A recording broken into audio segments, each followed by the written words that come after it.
नमस्कार, हरियाणा न्यूज देख रहे हैं आप। मैं हूं आपके साथ साधना बत्रा। हमारे इस खास कार्यक्रम में आप सभी का स्वागत है। तो आज जो आस्था का महापर्व यानी कि छठ पूजा है और छठ पूजा को लेकर लोगों में काफी ज्यादा उत्साह है, क्योंकि आज जो तमाम महिलाएं हैं वो निर्जला व्रत रखते हुए भगवान छठी मैया की पूजा कर रही हैं। तो देखिए, छठी मैया की पूजा तो कर ही रही हैं, साथ ही साथ उन्हें आज अर्घ्य भी दिया जाएगा। शाम को जो अर्घ्य का वक्त है उस वक्त अर्घ्य दिया जाएगा। हालांकि इस छठ पूजा को लेकर पूरे देश में एक अच्छा माहौल और एक उत्साह भी देखा जा रहा है, और इसीलिए आज हम आपको बताएंगे कि इस पूजा की विधि क्या है, क्या कुछ कार्य आज करने चाहिए, क्या कुछ कार्य नहीं करने चाहिए, छठी मैया को किस सामान का भोग लगता है, साथ ही साथ किस तरह से आपको पूजा की जानी चाहिए। क्योंकि हमारे साथ खास मेहमान भी जुड़ेंगे और आपको बताएंगे कि इस महापर्व छठ पूजा का महत्व क्या है।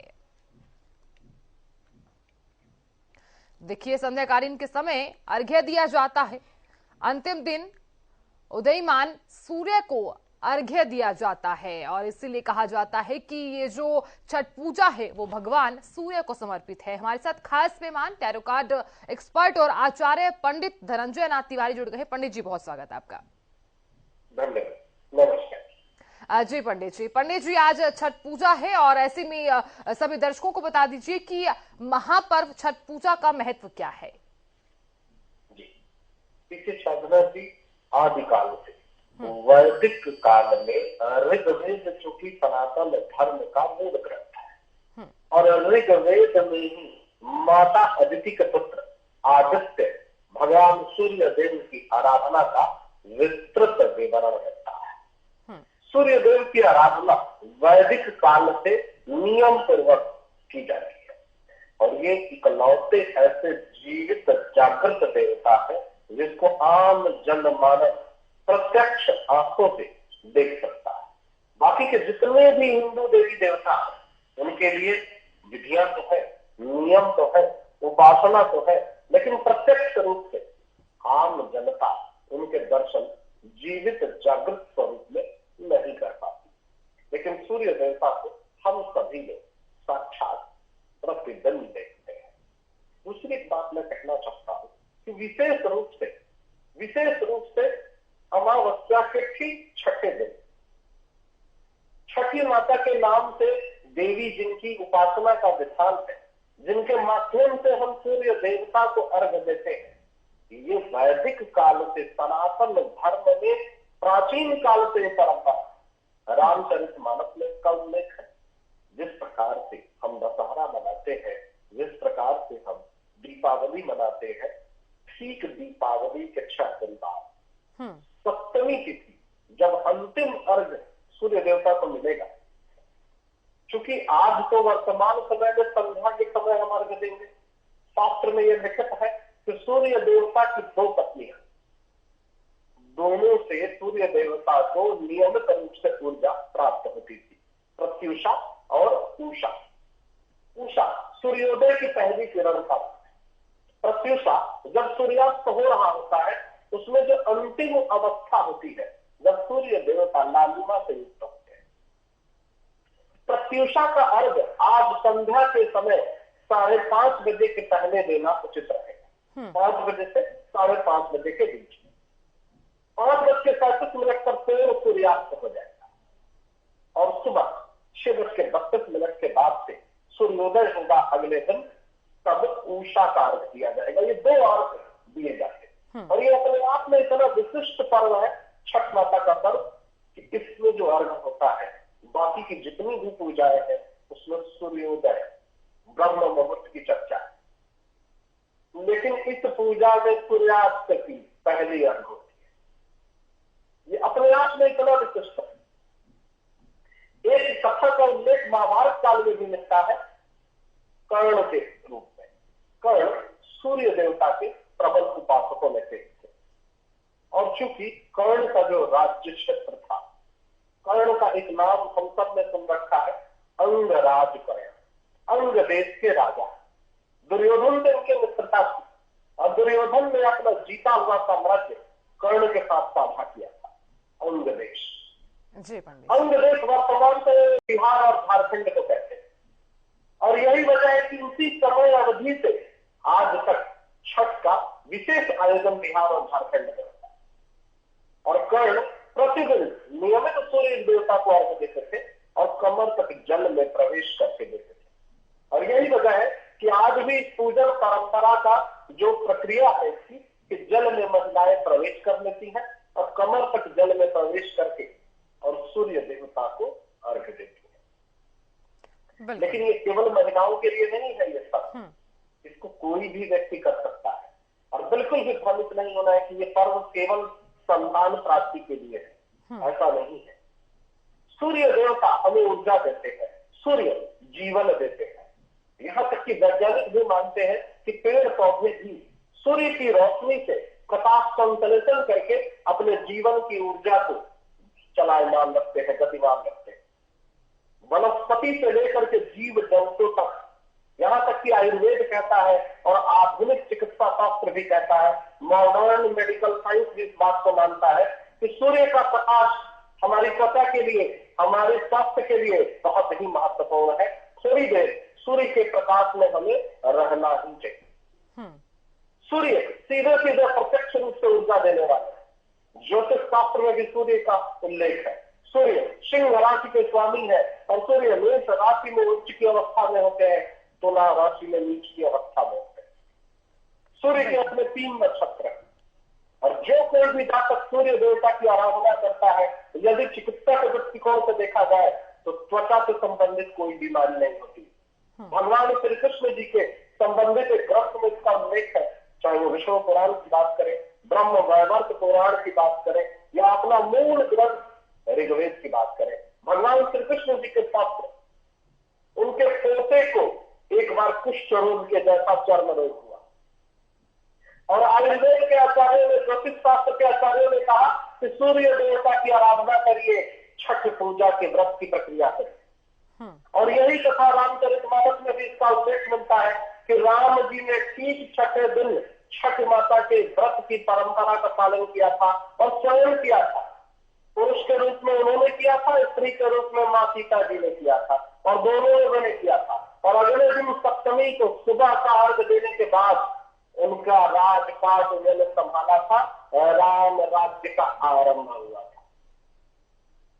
दीपावली से ठीक छठे दिन, अमावस्या के ठीक छठे। तो इसलिए इसका बहुत ही प्राचीन और बड़ा ही अलग इसका एक पौराणिक इतिहास रहा और हमें गर्व है अपने सनातन धर्म की परंपराओं पर, अपने इतिहास पर। इस धर्म की प्रक्रिया को, इस धार्मिक प्रक्रिया को बड़ी ही विधि विधान से निभाया जाता है और बड़ी स्वच्छता निर्मलता के साथ। मैं आप सभी दर्शकों से कहूंगा कि इसकी बड़ी सरल सी विधि है। आपको स्वच्छ और निर्मल सूती वस्त्र धारण करना है। पुरुष जातक जो होंगे तो धोती पहनेंगे। धोती में भी एक भ्रम होता है कि सफेद धोती पहनना है कि पीली धोती पहनना है, गुलाबी रंग की धोती पहनना है। देखिए, इसमें केवल इस बात का ध्यान रखिए कि यदि पूरी तरह से सफेद धोती हो तो हल्की सी हल्दी लगाए, यदि पीली धोती हो तो बड़ी शुभ है। महिलाओं को सूती साड़ी पहननी है। स्वच्छता और निर्मलता का विशेष ध्यान रखिए। घर पूरा स्वच्छ निर्मल हो, भोजन में अनुशासन हो। ऐसा नहीं है कि मान लीजिए मेरी माता जी व्रत कर रही है तो मैं जो चाहूं तो खाऊं पीऊं, नहीं। पूरे परिवार को स्वच्छता और निर्मलता का पालन करना है। लहसुन प्याज तक इसमें निषेध होता है, इसलिए नहीं कि लहसुन प्याज का धर्म से विरोध है। आयुर्वेद में तो लहसुन प्याज की महिमा का बताया है, इसलिए कि ये तामसिक वृत्ति के भोजन है, चित्त को उत्पन्न नहीं रहने देते। चित्त अशांत होता है, मन में अशांति और तामसिक विचार आ सकते हैं। कारण केवल आयुर्वेदिक है इसका कारण ये नहीं है कि इसका कोई विरोध है धर्म से। और मांसाहार तो बिल्कुल सोचना ही नहीं है, पूरी तरह से तामसिक वृत्ति का कारक है कहा गया। भोजन को अनुशासित रखना है। जो लोग व्रत फलाहार के साथ है केवल फल का सेवन करेंगे। जो लोग निर्जल है, इसमें भी मैं बारंबार इस बात के लिए कहूंगा, इस बात का विशेष ध्यान रखिए, धर्म का पालन करिए, लेकिन जो जबरदस्ती के साथ नहीं। यदि आपका स्वास्थ्य आपको अनुमति नहीं देता है तो निर्जल जोर जबरदस्ती से नहीं रहता, क्योंकि बड़ी ही लंबी प्रक्रिया है ये, लगातार 36 घंटे निर्जल रहना आसान नहीं है। धैर्य के साथ छठी माता का गीत गाते हुए, भजन कीर्तन करते हुए जातक इसका पालन करते हैं। लेकिन आपको इस बात का सदैव ध्यान रखना कि कहीं से भी पूजा में कोई विघ्न बाधा न है, भोजन में कारण न बने। श्रृंगार का भी ध्यान रखना है। जो विवाहित महिलाएं हैं वो खूब श्रृंगार के साथ जाएंगी। उनका श्रृंगार क्या है? सिंदूर है। जो उनके सुहाग की चीजें हैं वो उनका श्रृंगार है। तभी तो वो देख करके ही लग जाता है कि ये महिला विवाहित है, देख करके ही लग जाता है। सनातन धर्म की संस्कृति ही ऐसी। जो अविवाहित लोग हैं, जिनकी अपनी अपनी मान्यताएं हैं, यहाँ तक कि फल में भी मैं कहूंगा साधना जी कि इसमें जैसा आपने आरंभ में ही कहा था कि जो पूजन सामग्री है, जो भोग की वस्तुएं हैं, नारियल का प्रयोग किया जाता है, गन्ने का प्रयोग किया जाता है, चने का प्रयोग, देशी चने का प्रयोग किया जाता है, साबुत हल्दी जो खेती में इस्तेमाल होती है, जो सूखी हुई हल्दी है वो साबुत हल्दी, हरी हल्दी। क्योंकि ये बड़े ही धरातल पर जो लोग हैं, ग्रामीण लोग हैं, जो लोग अपनी परंपराओं में मानने वाले लोग हैं, संस्कृति से, धर्म से जुड़े हुए लोग हैं, उनकी मान्यताओं का त्योहार तो बड़ी ही सुखी है। तो किसानों का देश है, हम सब किसानों के बच्चे हैं। भले ही हमारी शिक्षा दीक्षा किसी रूप में शहर में कहीं पर भी हो गई, पर ये शहरों का देश नहीं है, ये तो किसानों का देश है।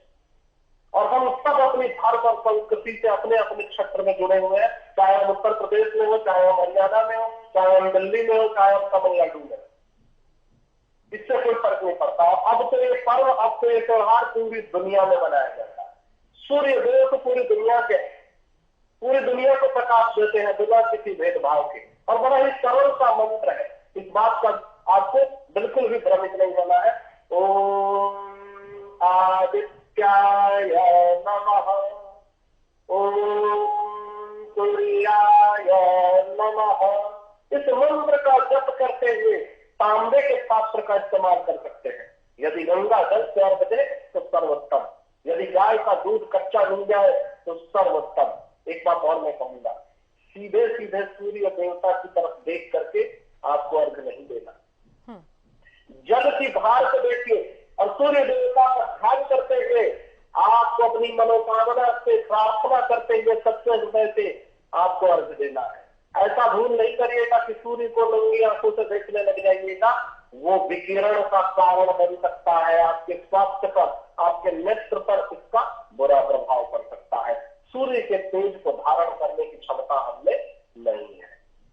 बिल्कुल, इसके वैज्ञानिक कारण भी कई हो सकते हैं, पर आपको लापरवाही नहीं करनी है। सूर्य देवता को अर्घ दीजिए, जल की धार की तरफ देखते हुए आप मंत्र का जप करते हुए तांबे के पात्र का प्रयोग कर सकते हैं, मिट्टी के बर्तन का प्रयोग कर सकते हैं, पीतल के फूल के, चांदी के बर्तन का प्रयोग कर सकते हैं। अपनी अपनी क्षमताओं के अनुसार करिए।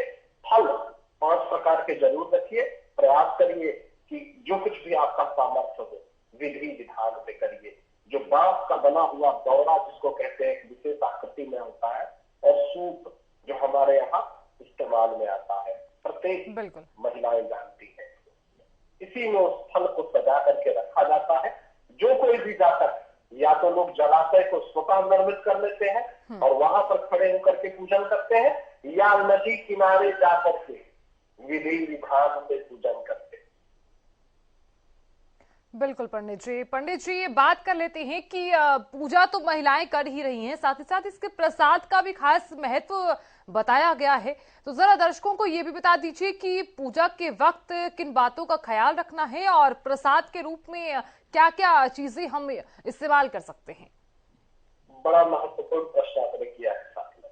इसके प्रसाद की अपने आप में एक बड़ी महिमा है, लोग मांग करके ग्रहण करते हैं। बिल्कुल, ये एक ऐसी पूजा है कि इसमें एक विशेष प्रसाद बनता है, और इसको देसी भाषा में बोलचाल में कहते हैं ठेकुआ।